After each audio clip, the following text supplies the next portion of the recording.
السلام عليكم ورحمة الله وبركاته. كوسو دوادا سموق ميديا فضلا نصر سبسكرايب فرنا كمالك سي ادو سocto muuqaal buu soo gelin hadii aad u soo subscribe-na fadlan like share comment la wadaag saabtada naga ilaawin maanta waxaynu idin wadnaa muuqaal cusub oo ku saabsan sida blog la iska saaro qof walba Facebook ugu dhiba ama qof walba si qalada kuugu soo darsado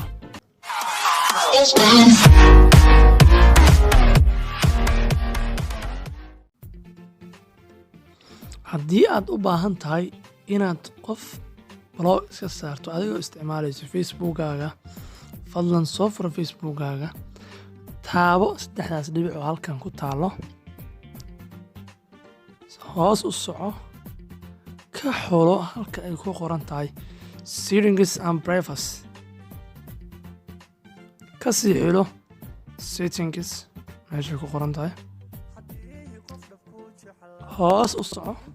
waxaad arki doontaa meel ay ku qoran tahay blog ayaan arki doonaa halkan fiir maxaa ku qoran blocking waxaa ku qoran halkaas ku dhifso anaad waxaa ii soo baxay liiska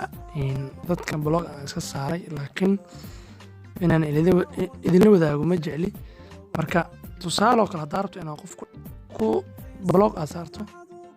meeshan halkay ku qoran tahay plus oo add to blog list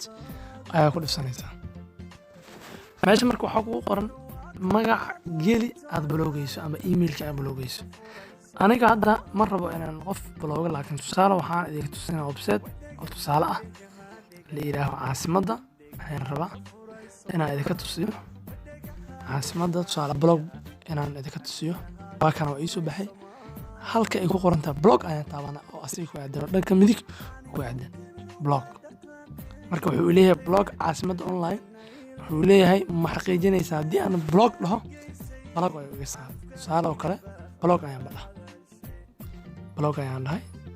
waa iga saari blog wuxuu ugu diray liiska lacala kaba soo qabo waxaa rabtaa inaad ka qaado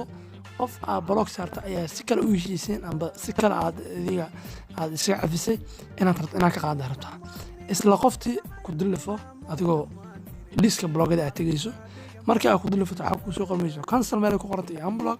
waxaa ku dhifanaysaa halka ay ku qoran tahay unblock ku dhifsanaysaa waana ka baxay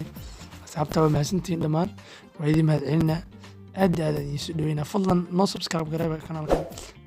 kambareelkana furo si aad u hesho muuqaal walbo aan soo gelino aad ula socoto haddii aad hore subscribe u saartana like iyo share iyo comments inaad ka bixiso ha ilaawin asxaabta dhammaan waa mahadsantihiin waa idin mahadcelinaa